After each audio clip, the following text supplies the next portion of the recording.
Hi, friends. It's Mrs. McCarver, and it's time for today's writing lesson.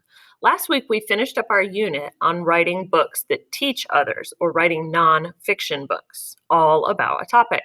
So, today we're going to start a new unit and a new type of writing.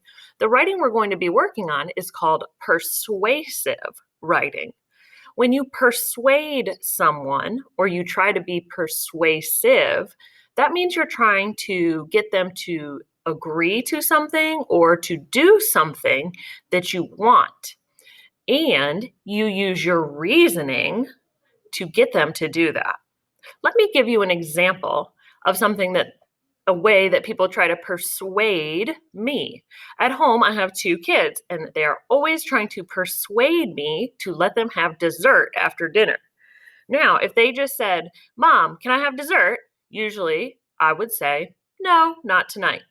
But sometimes they try to be very persuasive and they give me lots of reasons, like, "I ate all my dinner. Today is a special day because we haven't had dessert in a while.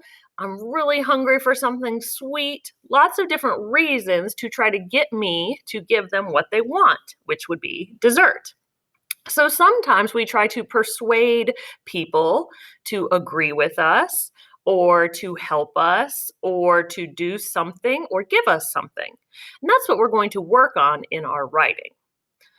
A lot of times, we are trying to persuade someone to help us or give us something because we have a problem.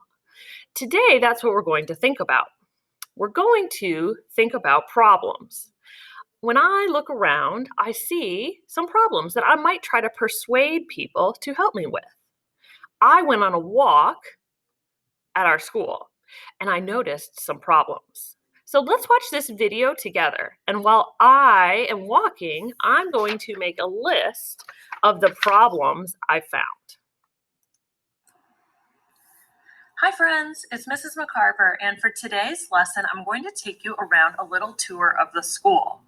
We're going to be starting some new writing, and we want to think about problems we might have or see.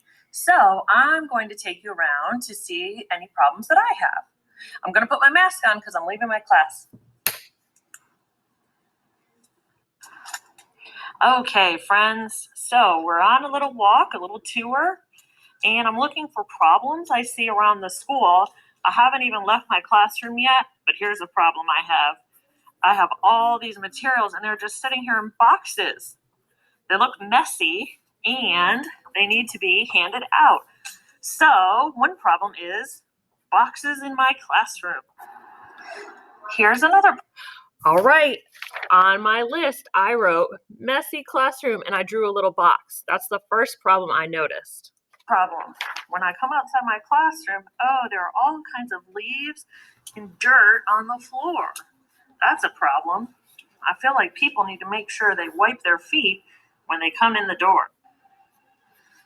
Here's a problem. Someone threw their trash on the ground. We don't throw our trash on the ground. That's a definite problem. Here's a problem. Just like we talked about trash on the floor, these cards have all fallen down, even a book, and no one picked it up.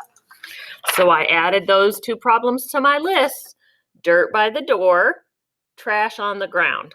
Both problems I saw while I was walking around school. That's a problem. Oh, I've come upon another problem. Someone left this door open. Ooh, the cold air is coming in.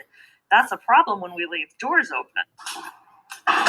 Here's another problem I found at school. These steps are covered with leaves. That makes it dangerous for other people to walk. Here's another problem. Someone didn't clean up after themselves and put their crayons and scissors away. Oh my gosh, I found another problem, friends. Look at all these books from the library. People aren't taking care of them. They ripped them. They wrote in them. They're so broken. People are not taking care of their books. This is a definite problem. So I found all these problems and I made a list. A messy classroom with boxes everywhere, dirt by the door, trash on the ground, doors left open, leaves on the stairs, materials out, and the last one I was going to write was broken books. So your job today is to think about some problems that you see all around you. I'm at school every day, so I took a little walk and made a list of problems I saw. You're at home, or maybe you go to a daycare to complete your work. Your job is to take a walk around your house or your yard if you're allowed with a grown up and make a list of problems that you might have. You can also think of some problems we might have with our class when we have our live lessons or on your video lessons. On the next slide, you're going to leave me a video explaining to me the problems that you have noticed.